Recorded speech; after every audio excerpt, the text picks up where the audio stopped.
নেতা কিংবা নেতৃত্বের অর্থ শুধুমাত্র কোনো একটি রাজনৈতিক দলের পদ পদবি অর্জন কিংবা শুধু ভবিষ্যতে এমপি বা মন্ত্রী হয় নয়, বরং শিল্প, সাহিত্য, সংস্কৃতি, শিক্ষা, স্বাস্থ্য, কৃষি কিংবা ব্যবসা, প্রত্যেকটি সেক্টরেই দক্ষ নেতৃত্ব প্রয়োজন। কারণ এই সবগুলো সাবজেক্টের সাথে দেশের সামনে এগিয়ে যাওয়া সম্পর্কিত। তোমাদের নিজেদেরকে দক্ষ এবং যোগ্য হিসাবে গড়ে তুলতে হবে। প্রত্যেকটা সেক্টরে তোমাদের যোগ্য নেতৃত্বই একমাত্র পারে আগামীর বাংলাদেশকে বদলে দিতে, শহীদদের কাঙ্ক্ষিত বাংলাদেশ গড়ে তুলতে। প্রিয় ভাই বোনেরা, প্রিয় সহকর্মীবৃন্দ, বন্ধুবৃন্দ, শিক্ষা জীবন শেষে একজন শিক্ষার্থী কিভাবে সহজে তার কর্মজীবন শুরু করতে পারে, এটি কিন্তু প্রত্যেকটি শিক্ষার্থী, ছেলে মেয়ে যেই হোক না কেন, প্রত্যেকটি শিক্ষার্থীর জন্য একটি অত্যন্ত চিন্তা বা ভাবনার বিষয়। ভবিষ্যতে শিক্ষার্থীদেরকে যাতে কর্মসংস্থান নিয়ে হতাশায় পড়তে না হয়, আমাদের দল বাংলাদেশ জাতীয়তাবাদী দল বিএনপি সেই আলোকেই শিক্ষা ব্যবস্থার সংস্কার এবং জব অপরচুনিটির জন্য কর্ম পরিকল্পনা বা প্ল্যানিং তৈরি করছে।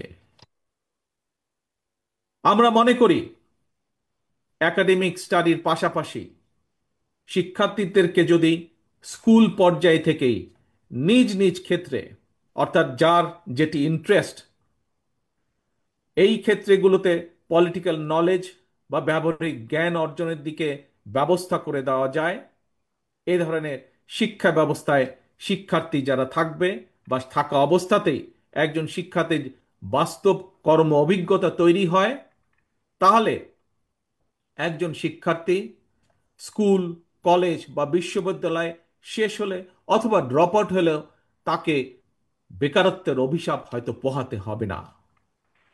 বাস্তব অভিজ্ঞতা থাকলে একজন শিক্ষার্থী ইতিহাস, ভূগোল অথবা অন্য যে কোনো সাবজেক্টে লেখাপড়া করুক না কেন, বিশ্ববিদ্যালয়ের 4 বছর শেষ করার পর চাকরির জন্য তাকে আমরা ধরে নিতে পারি সময় ক্ষেপণ করতে হবে না। সেই লক্ষ্যটাকেই সামনে রেখে বিএনপি স্কুল পর্যায় থেকেই ব্যবহারিক এবং কারিগরি শিক্ষার উপর জোর দিয়ে আগামী দিনে শিক্ষা কারিকুলাম ঢেলে সাজানোর কাজ করছে। এবং আমাদের দলের থেকে, আমাদের দলের ভেতরে যারা এই ব্যাপারে এক্সপার্ট আছেন, সে একটি বিশেষজ্ঞ টিম এর মধ্যেই দায়িত্ব দেওয়া হয়েছে, তারা সেগুলোকে সেভাবে তৈরি করছে, সেই কাজগুলোকে সেভাবে তারা তৈরি করছে। প্রিয় বন্ধুরা, ছাত্র ছাত্রী অর্থাৎ তারুণ্যের শক্তি এবং নারী শক্তিকে কর্ম পরিকল্পনার বাইরে রেখে একটি রাষ্ট্র কখনোই সামনে এগিয়ে যেতে পারে না।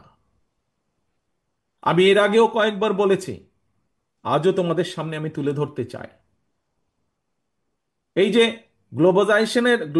গ্লোবালাইজেশনের যে এই সময় নারী পুরুষ সকলের সামনে কিন্তু সকল সম্ভাবনার দ্বার আজ উন্মুক্ত টেকনোলজিক্যাল কারণে। আমাদের এই তারুণ্য, আমাদের এই শিক্ষার্থীরা যাতে সকল সম্ভাবনাকে সাফল্য সাফল্যে রূপান্তরিত করতে সক্ষম হয়, এই জন্য একটি বাস্তবধর্মী সুষ্ঠু নীতি পরিকল্পনা আমরা তৈরি করছি এবং সেটি বিএনপি তরুণ জনগোষ্ঠীর সামনে উপস্থাপন করতে চায়, যাতে করে আগামী দিনে তাদের পথ চলা সহজ হয়ে যায়। প্রিয় বন্ধুরা, তথ্য প্রযুক্তির এই সময় বিশ্ব বাজারের সঙ্গে দক্ষতা এবং যোগ্যতার প্রতিযোগিতায় যদি টিকে থাকতে হয়, তাহলে অবশ্যই তোমাদের সকলকে তথ্য প্রযুক্তি এবং কারিগরি শিক্ষায় দক্ষতা অর্জন করতে হবে। তোমাদের এখানে অনেকেই, মঞ্চে যারা আছেন তাদের অনেকেরই মনে আছে, আমার সামনে তোমরা যারা লক্ষ লক্ষ ছাত্রছাত্রী উপস্থিত আছো, তোমাদের নিশ্চয়ই অনেকেরই খেয়াল আছে একটি বিষয়। কি সেটি? শেষবার বিএনপি যখন সরকার পরিচালনার দায়িত্বে ছিল 2005 সালে, সেই সময় মাইক্রোসফটের প্রতিষ্ঠাতা বিল গেটস বাংলাদেশ সফর করেছিলেন। সেই সময় পর্যায়ক্রমিকভাবে দেশের 10,000 শিক্ষক এবং 2 লক্ষ শিক্ষার্থীকে আইটি প্রশিক্ষণ দেওয়ার জন্য বাংলাদেশের সঙ্গে 3 বছর মেয়াদী একটি চুক্তি সম্পন্ন হয়েছিল।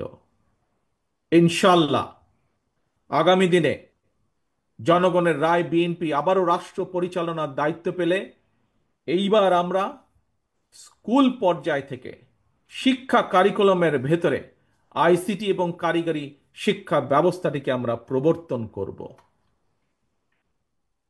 শুধু এটাই নয়, শুধু এটাই নয়, অপশনাল না, বরং কম্পালসারি হিসাবে আমরা খেলাধুলা এবং আর্ট এবং কালচারকেও আমরা শিক্ষা কারিকুলামের ভিতরে নিয়ে আসব, যাতে সেটির ভিতরেও সেটির মধ্যেও এই সাবজেক্টগুলোতেও যাতে প্রত্যেকটি ছাত্রছাত্রী যার যেটি পছন্দ সেই অনুযায়ী সে দক্ষতা অর্জন করতে সক্ষম হয়। প্রিয় ভাই বোনেরা, তোমাদের সামনে যেহেতু ভবিষ্যৎ তোমাদের, দেশকে গড়ে তুলবে তোমরা ভবিষ্যতে ইনশাআল্লাহ। তোমাদের সহকর্মী যারা শহীদ হয়েছে সেই শহীদদের কাঙ্ক্ষিত বাংলাদেশ তোমরা গড়ে তুলবে। গড়ে তুলতে হলে নিজেদেরকেও সেভাবে যোগ্যতাভাবে গড়ে তুলতে হবে।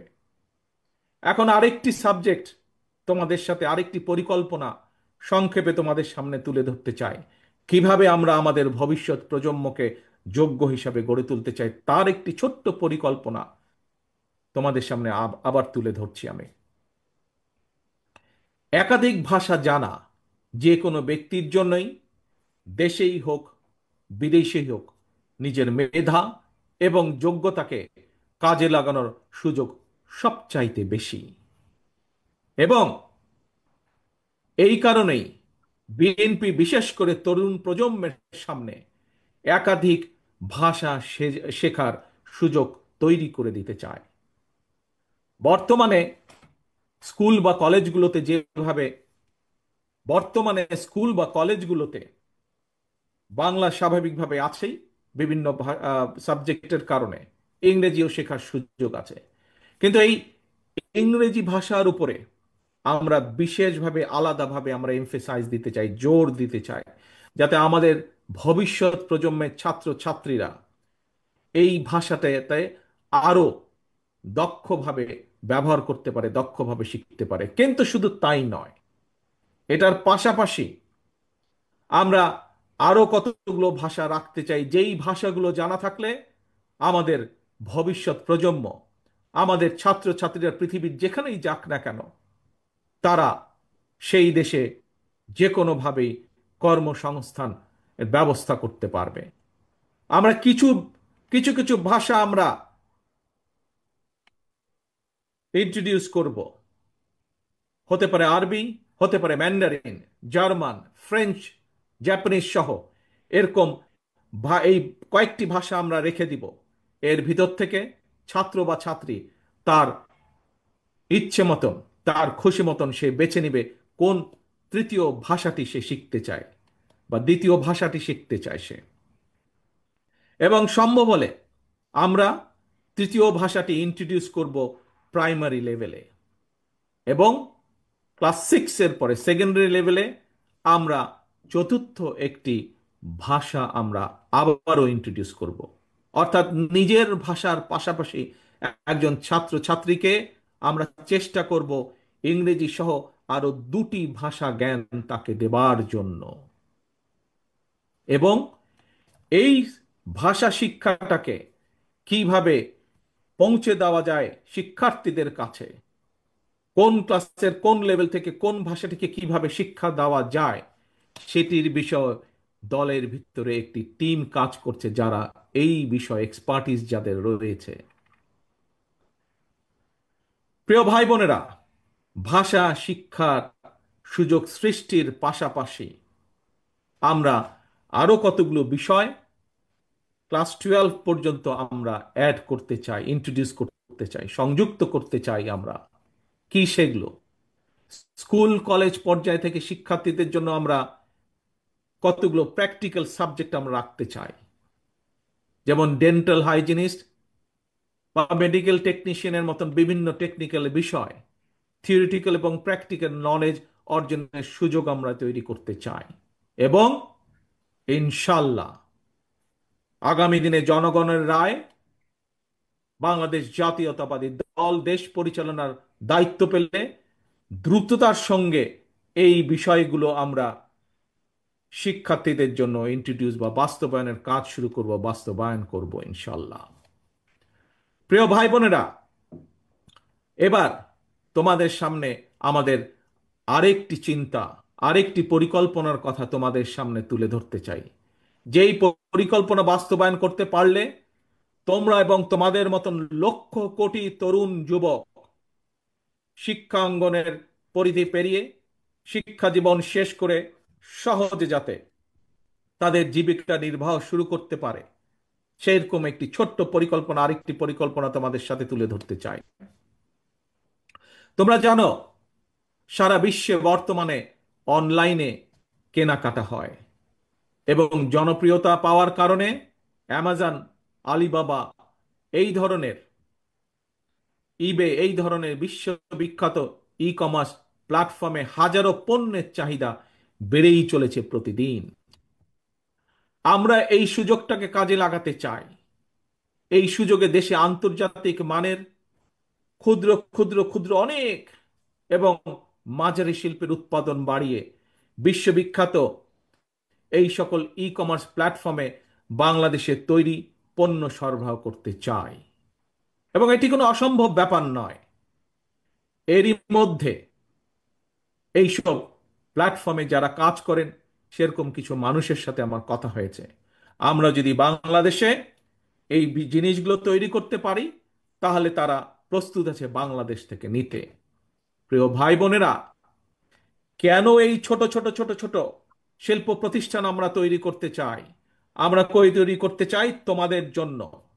তোমরাই তৈরি করবে এইসব প্রতিষ্ঠান, সরকার থেকে সেটির সহযোগিতা দেওয়া হবে এবং তার মূল লক্ষ্য, তার মূল উদ্দেশ্য তোমাদের মতন সারা বাংলাদেশে ছড়িয়ে থাকা যে কোটি কোটি তরুণ যুবক রয়েছে, তাতে করে তাদের নিজেদের কর্মসংস্থানের ব্যবস্থা হবে, তাতে করে তারা তৈরি করবে এই সকল ছোট ছোট প্রতিষ্ঠানের যারা উদ্যোক্তা, তারা লক্ষ কোটি কর্মসংস্থানের ব্যবস্থা তৈরি করবে ইনশাল্লাহ।